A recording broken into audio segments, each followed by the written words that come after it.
All right, ladies and gentlemen, I'm here with Mr. Benjamin Mitchell. Ben, thank you so much for coming on the podcast. Yeah, thanks for having me. Yeah, so you grew up in Kingsford Heights in the same area that I did. I When did. you look back on that time and you think about Kingsford Heights, what sort of memories stand out to you?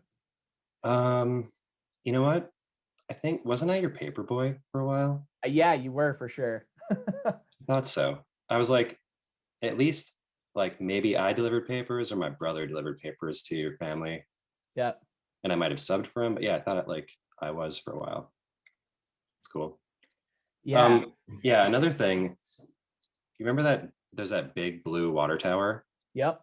like the glowing red lights on it? I remember like as a kid, I had nightmares about that thing because it was like right next to my house and I could see it out the window.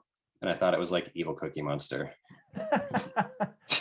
When I think back on Kingsford Heights, one of the biggest memories that I think of, and it's basically kind of split in between where you lived and where I live, is the little store. That Yes. The that's like Westwood a Market. Yeah, that we huge all just called the memory. little store. They had such good sub sandwiches there. I know. And I loved going there to get candy and stuff. Like, Yeah. me and Urkla and all those guys, we would like scrounge up enough pop cans to just get like $2, and we would just go there and load up on like 10-cent Yeah. candy and I like, was always bringing pop cans back there when I was like a little kid, just yep. getting candy. Yeah, it's crazy. I'm glad that the shop is still going. It's a little bit sad kind of going in there now because it's very stripped down and they basically have ice cream and just a few other things. But Oh yeah. Yeah, I I'm haven't I'm been there glad that in it forever. still lives because I mean it's such a staple of our childhoods and even prior to that. It's kind of like the Uper version of like a bodega kind of. Oh yeah, that's totally like our bodega. Yeah. Man, another thing too, like all those hills, like it was so nice going anywhere else on your bike. And then you had to come home and ride up all the hills because it's Yep. like the heights, it's like the tallest place in Kingsford. Right, right. Yeah, it was like going to school wasn't too bad, but then when No, you and then had you to come home, you're like, oh, I gotta pedal all the way up for the sure top of the that stupid town. yeah, that's a good point. So when you finished school, did you stay in the UP or where did life take you Yeah, I after you came up here. graduated? I've just been I went to Finlandia Okay. for 5 years because I'm a dunce. I spent 5 years on an art degree. Yeah, and then I stayed up here, got a job. I was working at a coffee shop throughout school. I stayed there a little bit after, and then I got a job at Industrial Graphics. Stayed there for a while. Um, in 2015, I decided I wanted to move away. So I went to Portland for a couple of years Okay. and then decided I hated living in a city. And this is the only place I could think to come back to. So you missed Houghton. Yeah, pretty What do much. you enjoy most about Houghton? I mean, I love visiting there. I don't know if I could quite live there. I don't have that much of like an affection for the snow. But what do you I, love most I about love the snow. it? You do? Like, yeah, I do so many things that are involving snow. Like, I went snowboarding today. Yesterday, I rode my fat bike on some trails. I go snowshoeing all the time. Okay, cool. I mean, I say to people all the time, like if you're gonna live up here, you've got to have at least some sort of an activity. Like for me, it's ice fishing. Like Yeah, that's what I really like to do is get out and ice fish, which we don't necessarily need a ton of snow for that. It just needs to be cold. But I always say you've got to have like just something that gets you out in the winter. Otherwise, you're gonna just go stir crazy. yeah, totally. Like, you have to have a winter activity. Like, summer is easy. Like, you don't really, like, you can just go sit outside and be happy just doing that. But like Yeah. winter, you like have to do something, like And I some see, kind of physical thing outside. did I see today you were out shredding it up a little bit? Yeah, went up to Mount Bohemia for the first time. It was they definitely could use a little more snow. We haven't gotten much so far this year compared to like how much we usually do. I know Like it's crazy. I think we've still gotten over 100 inches of snow, which seems like an insane amount. But for here, it's like that's like half as much as we should have by now. When did Bohemia open? Like a week ago, I think. Wow, that's Like last crazy. Thursday, I think they opened for the season, which is super late. Like I can't even remember them ever opening in February. Yeah. And I know like Ski Brule didn't even open this year. Like normally they're like the first to open because they like Is that are the the one that's first. in It's Iron near Iron River. River. Yeah, Yeah. don't they make their own snow too? Normally they do, and they're always like pride themselves on like being the first, but I think Yeah, they're they're all, always like everybody's always going there as their first thing of the year in yeah. like November or something. Yeah, I had heard through the grapevine because of all the like restrictions on indoor stuff that they just said like, nope, we're just not doing anything. So I know Pine Mountain has been just like booming. Every time I drive by there, the amount of cars in that parking lot for skiing is or in snowboarding is just nuts. Yeah, But that's good. yeah, for sure.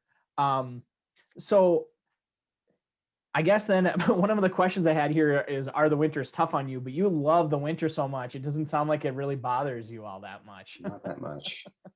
Like the worst thing I have to do is fire up my snowblower and like clear a snowbank. Sure. It's not that bad usually. Yeah, this winter has been really mild for it too. Like I've been barely snow blowing. Yeah, I think I've had Like I mine was out gonna like buy a once. brand new snowblower because I was like, I should do it this year. And then we've barely been getting snow, and I was like, all right, good. I'm glad I didn't waste money on that yet. Yeah, yeah, I think I've had mine out once or twice. That's it, all winter. I mean, and down here we're in the like banana belt where it's very mild. So, Yeah, you um, guys just get the cold though, yeah, right? Like yeah, that's what I remember as a kid. Like it would be like 20 below, and we'd be like standing waiting for a bus. yep. Like That's no coming snow, it's just freezing. for sure. That's coming tomorrow. I think tomorrow through the weekend it's supposed to be Yeah, brutal here cold. too. Like this was the last like kind of warm day, and then I think it's supposed to be like 1 or 2 degrees for like a week. Yeah, So yeah, that's not as enjoyable, I guess, to do outdoor stuff, but no, no. whatever. So with your art degree, was like art and design and like creating stuff, have you always kind of been drawn towards that, like no pun Yeah, intended, pretty like much from like as long as I can remember, I've been like drawing or like making stuff. And then all throughout high school, I took like all the art classes. I took wood shop. Uh, I took auto body, I guess, at what was that place? the Vogue Center? The Vogue Center. Yeah. Yeah, Took auto body there for a year. That was kind of cool to learn. yeah, for Took some sure. random graphic design and website design classes there too. I always feel like looking back, I wish I had taken a little bit more of that kind of stuff. um I'm not like Yeah, I they have a can, lot of cool things there, like yeah, just like technical trade things. yeah, I know just enough like about just enough things to be a little bit dangerous, but for the most part I'm not super like hands-on. And I wish I was more hands-on than I am. So looking back, I like I said, I wish I had done a little bit more of that. But so when you moved back then to the area, were you working at Industrial Graphics in Houghton? Did you work for them, or am Yeah, I? so I moved back and I got hired there again because I was just like, hey, I'm coming back. And he's like, oh, okay, cool. I guess Okay. we could probably hire you again. So I worked there up until, well, I guess when COVID happened, like everybody got laid off. Sure. And then I started I was like sitting at home, not doing anything else. So I'm just like, oh, I'm just going to put all this energy into dead miners. And I guess it kind of just took off since then. And I haven't had to go back to having a real job yet, hopefully. Well, that's an awesome Hopefully thing I to won't hear. at any point, but yeah, so far I haven't. So Dead Miners, you really kind of picked up full steam this year, but have you been just working on it as a side gig since 2017? Yeah, basically 2017, like I don't know, I was using a rubber band as a wallet. And then I was like, man, this is stupid. Like I like making stuff. Like, why don't I just mess around and try to make something? So the first wallet I ever made, I found scraps from the local Goodwill of like upholstery fabric, like not really what you're supposed to use for a wallet, but I didn't know anything about it. So whatever, just messing around. And I was using a hammer and a nail to punch holes in it for like stitching. Man, it was terrible. It was so ugly. I don't even think I have the first one I ever made. Like I think the second one I made, I was like, okay, I guess I can use this because it was like functional kind of, but the first one was awful. So And then I got a kit off of Amazon Okay. It just had like a bunch of really junky tools in it, and I was just trying out different kinds of leathers until I figured out like what I was actually supposed to be using for it, which is like a vegetable tan full grain leather. Okay. So as far as like working with leather and how to like create all of these things, are you like self-taught, or did somebody like show you I mean, how? for like, I watched like YouTube videos and stuff. Like nobody had given me any formal training. Like, hey, this is what you're supposed to do. Like, this is what you're supposed to use. These tools work really well. But like, I kind of experimented a lot with it Okay. and watched YouTube videos. And then, like about a year ago, I got added to a group chat on Instagram of like a bunch of leather workers from like around the world that just kind of like bounce ideas off of each other, and like that's helped me a ton. So like in the last year, I feel like I've gotten more knowledge about anything than like the previous 2 years. That's super cool. Yeah, it's pretty cool. So when you say like around the world, like where would like the farthest person away be from you that's in the group? I think somebody's in the Philippines, maybe. I don't know what would be Wow. the farthest. One of them's in Lebanon. Wow. um I think there's someone in Holland, maybe, or the Netherlands. Like a good majority are obviously in the US, but there's like Sure. people scattered all over the place. That's really interesting. So why the name Dead Miners? Where did that name come from?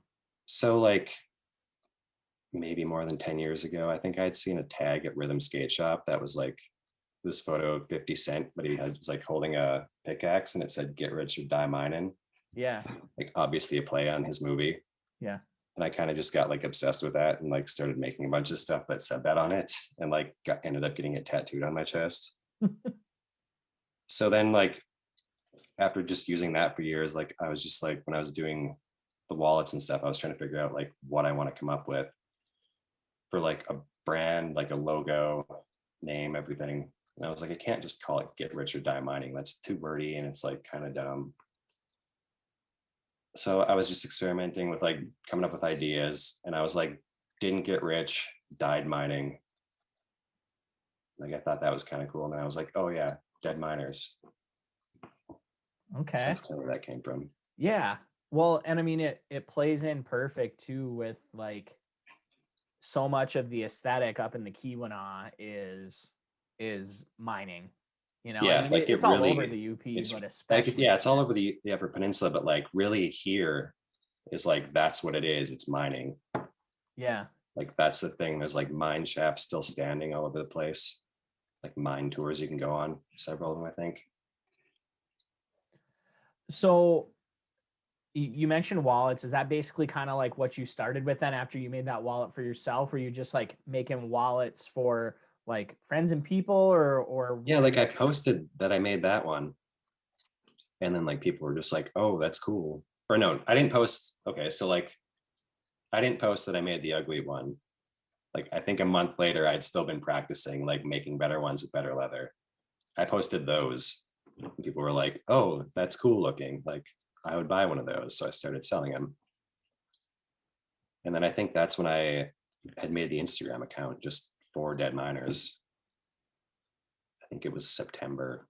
I'd started making them in like August of 2017. And then September, I was like actually like officially like, oh, Dead Miners is a thing. a lot of the stuff that you post on your social, besides like the goods that you sell, um is about like mining history and different stuff like that? Do you have a interest in history and like the UP history, that kind of thing, or are you just kind of doing it to kind of fit with that aesthetic? I mean, I'm definitely interested in like the history of this place. Like it's really cool. Like these people like struggled and like worked their asses off their whole lives. And like people would go into a mine in the morning when it was still dark and come out when it was still dark, and they wouldn't see sunlight for like however many days at a time. It's crazy to just think about that lifestyle.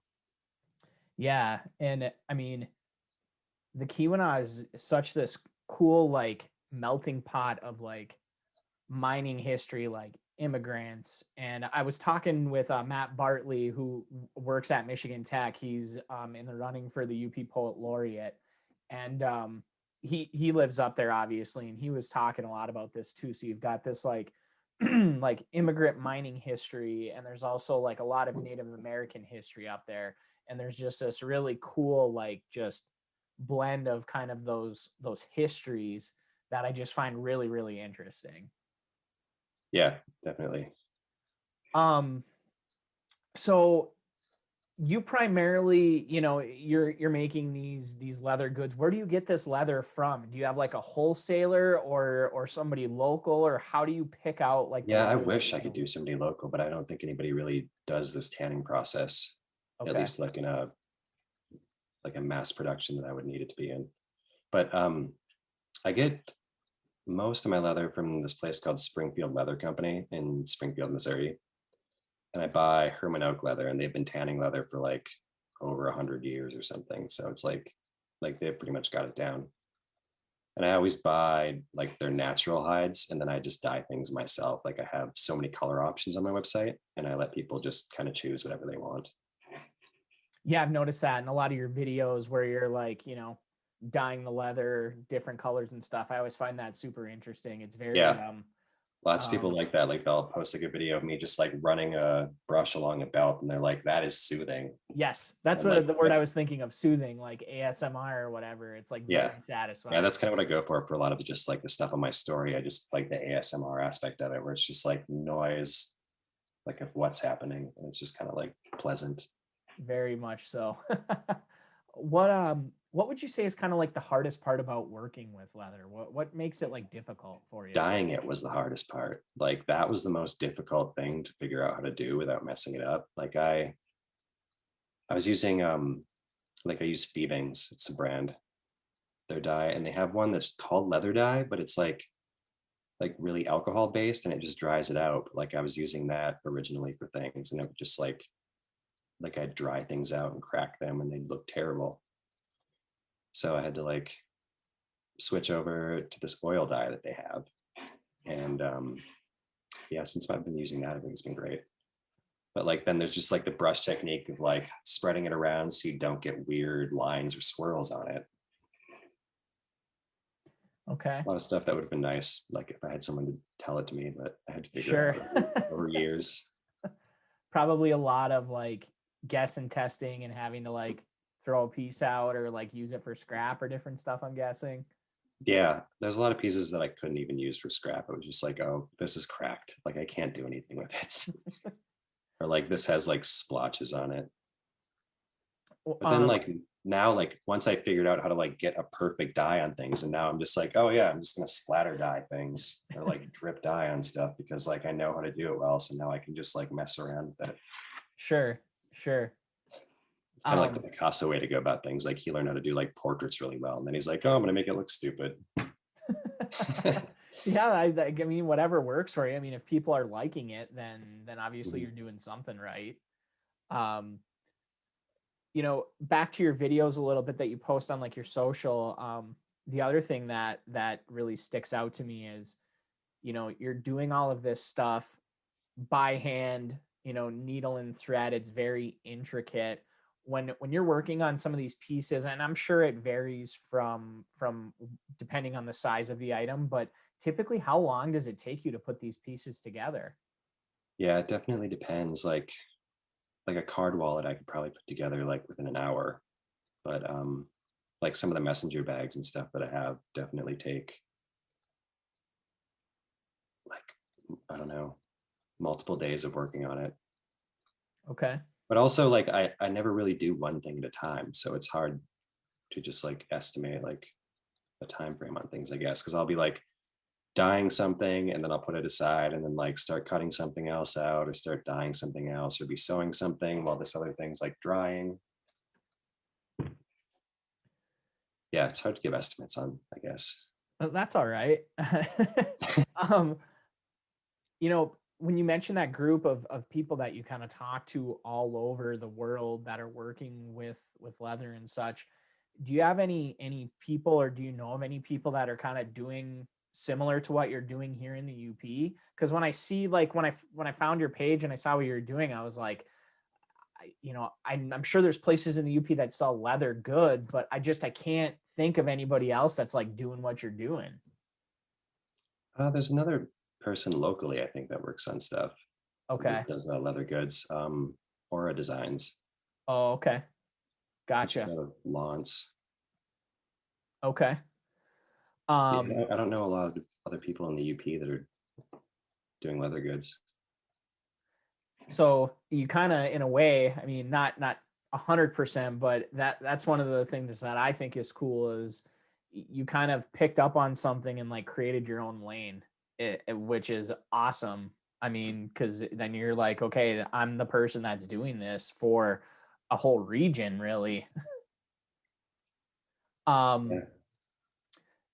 Oh, let me see what one of the other things I wanted to ask you about was I asked you what like the hardest part about working with it is, but what do you enjoy most about working with leather?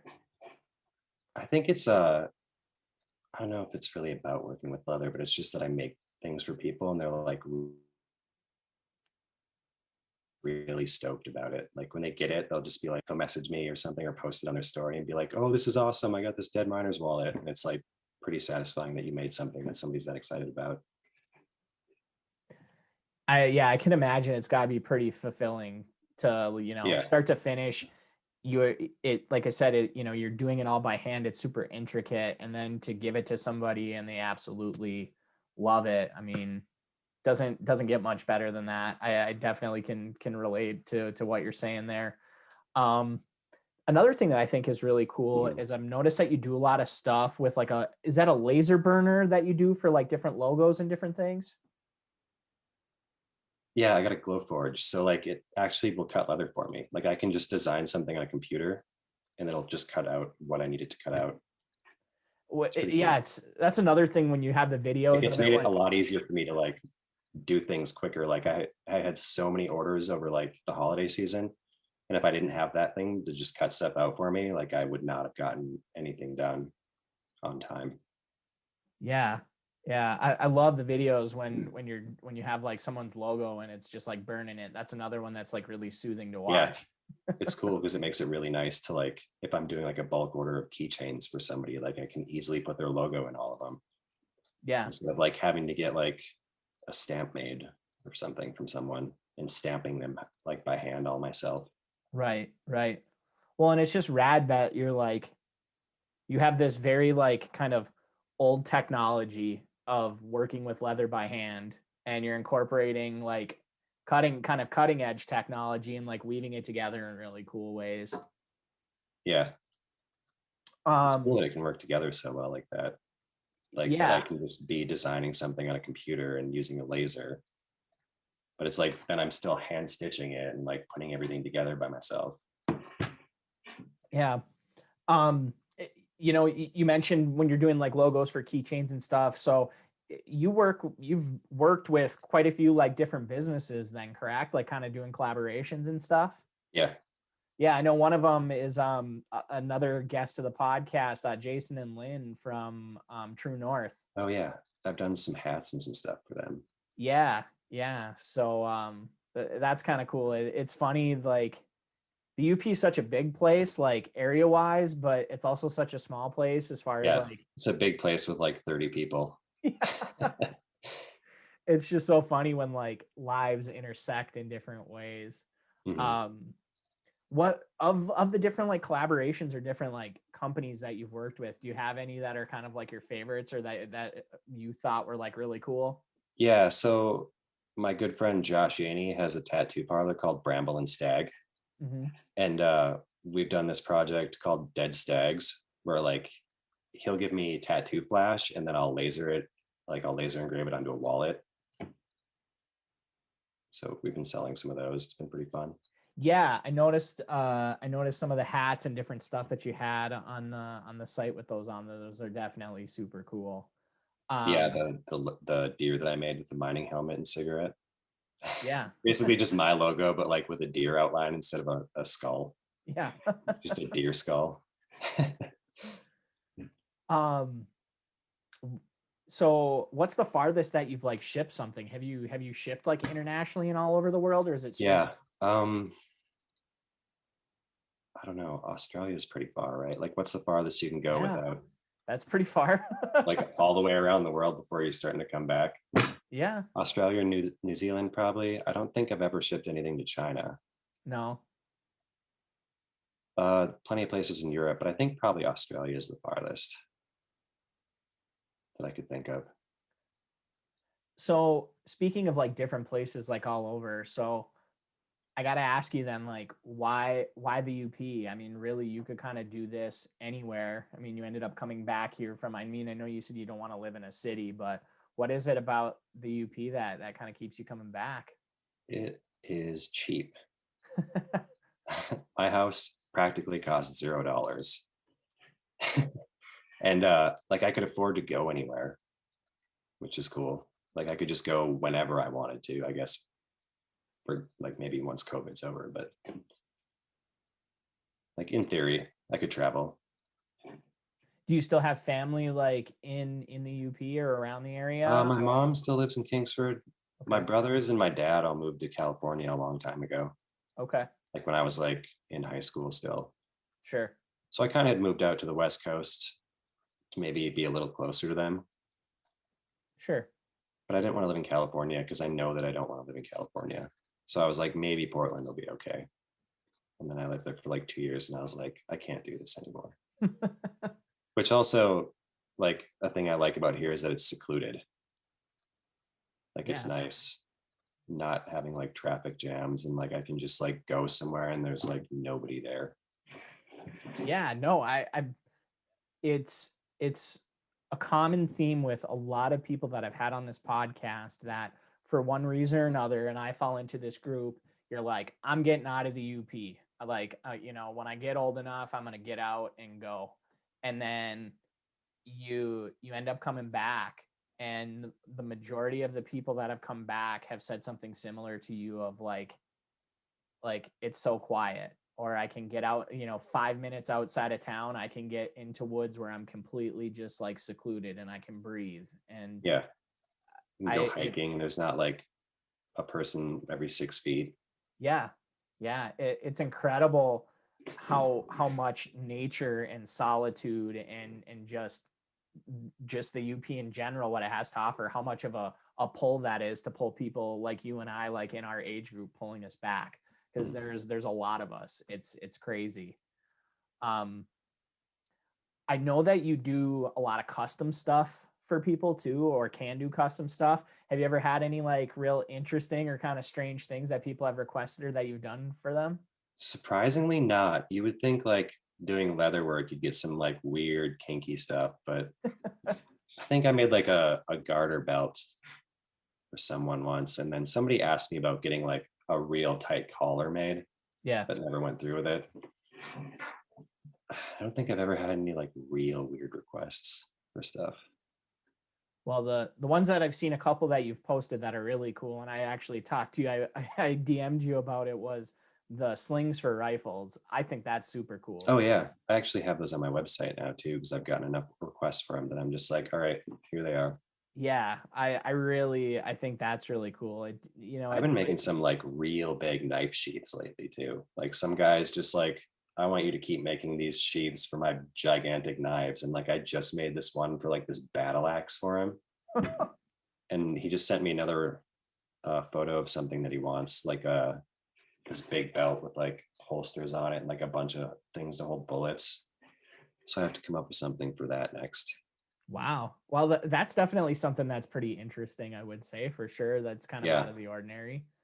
Um, do you have any other like big like projects or ideas or like collaborations or collections or anything that you've got planned coming up, or are you just pumping out goods? Just pumping out goods. I don't have anything real big or exciting coming up. Oh, I've been doing some white label stuff with this place, this coffee place in San Diego. It's like a motorcycle coffee shop called can't remember. I feel like a jerk. Well, that's okay. I mean, either way, it's still cool that you're kind of another one of those like collaborations, that you can do with another business. How has COVID affected your business? I mean, obviously, I know you when you got laid off from your other job, that's really kind of kicked this into high gear. But How else has the whole like COVID thing really affected what you've been doing?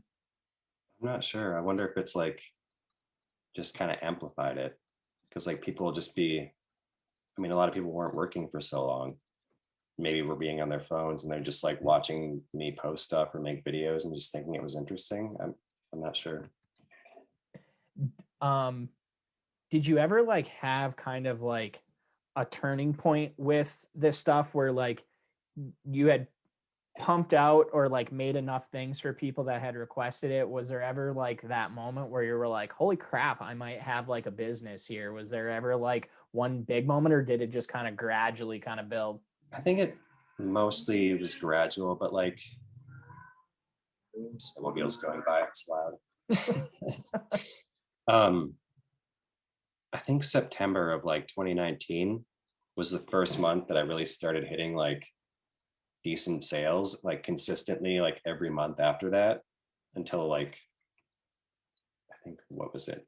I don't remember if it was March or if it was April that I like, right after the COVID stuff happened. And then like nobody was spending money because everybody was like, oh shit, what's going on? And then I was kind of like, oh crap, like all this stuff that I've finally been building up is like not going to happen. And I was kind of worried about it then. So do you have a brick and mortar store or a plan to do that? Or is it strictly you're just doing stuff online right now? It's just strictly online. I don't really know if I have any desire to have a brick and mortar. I feel like I'd have to be more of a social person to have a place where people are like actively coming into every day, and it's just kind of not me. Like Fair enough. I love interacting online with people because I can just kind of like type things at my own pace or just like whatever. Yeah. But yeah, I'm not good at like the whole socializing thing. Well, Probably but why I like living in the middle of nowhere, I guess. yeah, well, in the flip side of that coin, like to your benefit, you have everything you need at your house where you can run a business. And obviously, it's way lower overhead when you don't have like a shop and like upkeep and like, Yeah.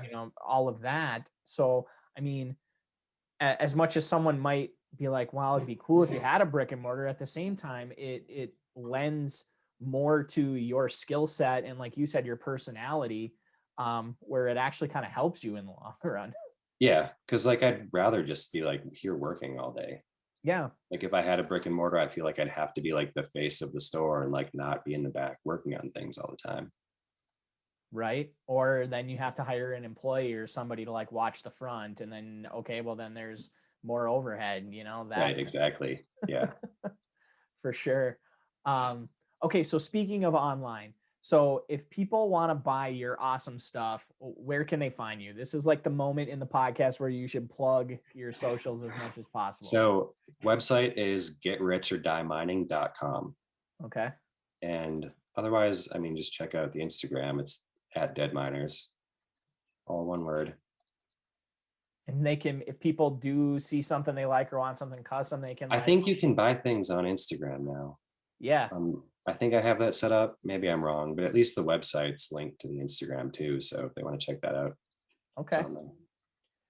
So we kind of hit a lot of different topics. Is there anything else that I like missed, or that you felt like you wanted to like talk about or bring up or anything like that? I don't, not that I can think of. Okay. Well, I always end podcasts with the same question to everybody, which I know you've listened to a handful of episodes. So you already know that question, but how do you like your pasty? So I wasn't really ever a big fan of pasties, but I had one recently and I put honey mustard on it. And Okay. like that was delicious. And like I would totally eat more of them now, I think. All right. I'm trying to think if anybody's ever said honey mustard yet. I've had some crazy answers. I've had like hot sauce is a big one. I've had hummus. Somebody likes putting hummus on it. I've had like the whole gambit of different answers with the pasty question. So when you said you recently had one, where did you get it from? It was from the co-op, Oh, okay. Gotcha. the keweenaw co-op. Yeah. Well, It was pretty good. yeah, It the was other also a vegetable pasty. I don't know. oh, okay. I actually don't eat meat, which seems weird because I make leather goods. Well, But like I don't feel as bad using leather because like it's just kind of a byproduct of the like food industry anyway. So like it's sure. going to be there. It's going to go to waste if you don't use it. And then a bunch of vegan leather is actually plastic, so I don't like plastic either. Yeah, no, that definitely makes sense, but that definitely is an interesting twist on it. I would have never even thought to ask you that question if you're like a vegetarian or vegan or so. Well, Ben, I hope you've enjoyed your time chatting with me. This has been a lot of fun and I've learned a lot. And like I said, you're doing something really cool up in the Keweenaw that really not a lot of people in the UP are doing. You've definitely carved your own lane. So kudos to you for that. But Nice. thank you so much for coming on the podcast. This has been a lot of fun. Yeah, I'm glad I got to like I've been alone at my house for the last like 8 months, 9 months, 10 months. So it's good probably talking to people once in a while. Yeah, yeah, for sure. Otherwise, I'm just gonna get super weird. Well, like I said, thank you again for coming on. This has been a lot of fun. Yeah, thanks for having me.